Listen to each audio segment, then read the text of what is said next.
Le titre comporte le mot secret et pourtant ce n'en est plus un. Je pense que j'arrive effectivement à saturation, c'est officiel.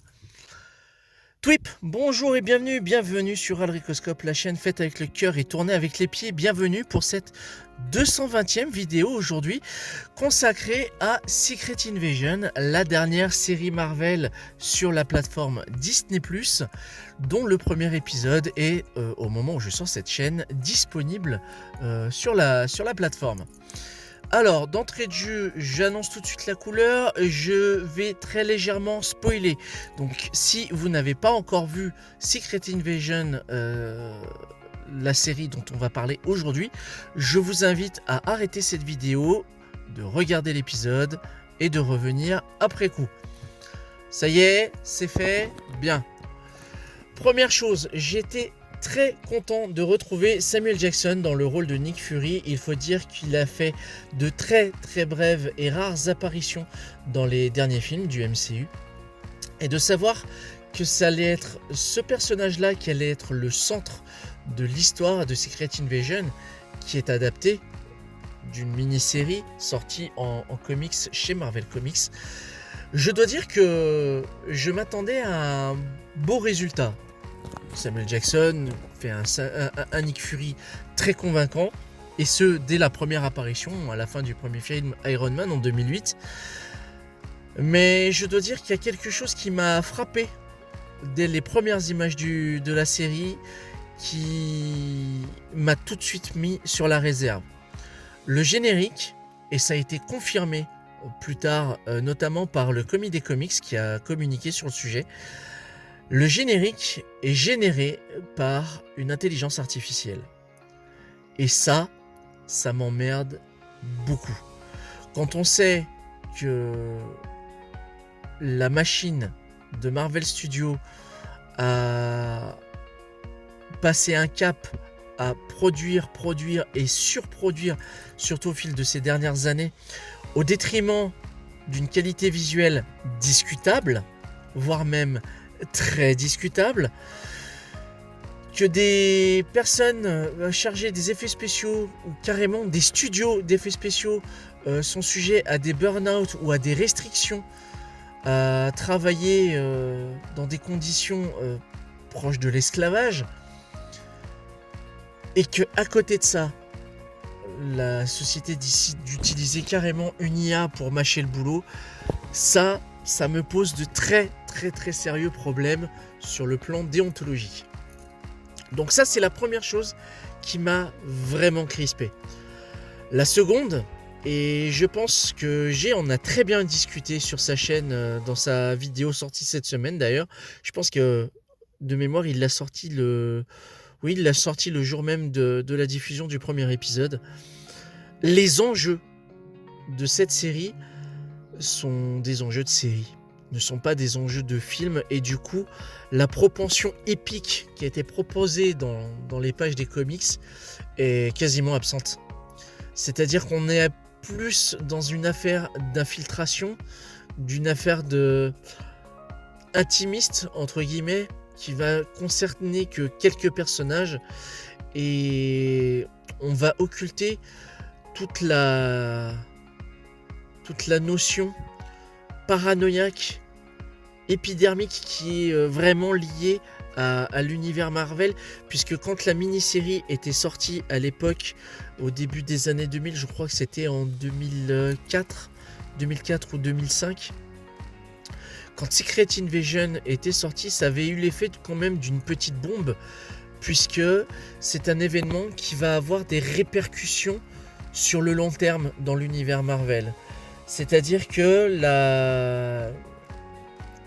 quand un événement Marvel sort dans les comics, à part les guerres secrètes, les premières guerres secrètes du moins, Civil War, premier du nom, et Secret Invasion, les autres events avaient énormément de mal à marquer durablement et sur le long terme les différentes séries de la Maison des Idées.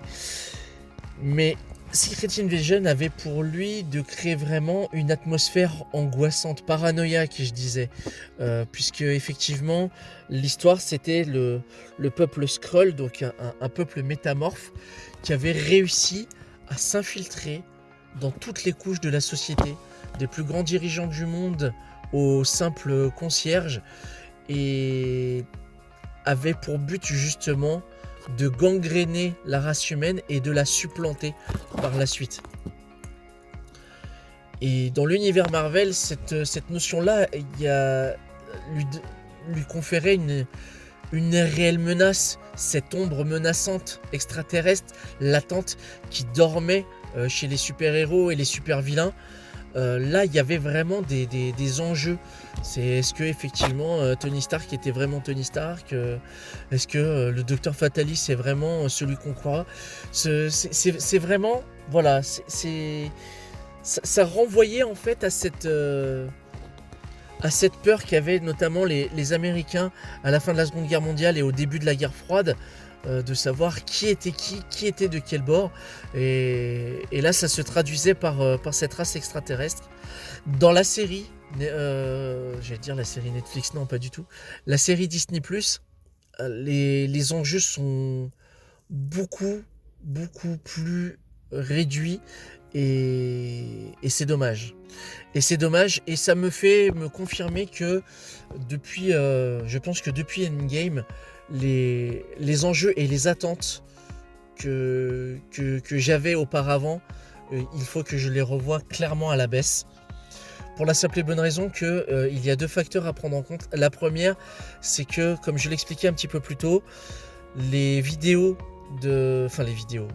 films proposés par Marvel Studios sont devenus beaucoup plus nombreux au fil des années.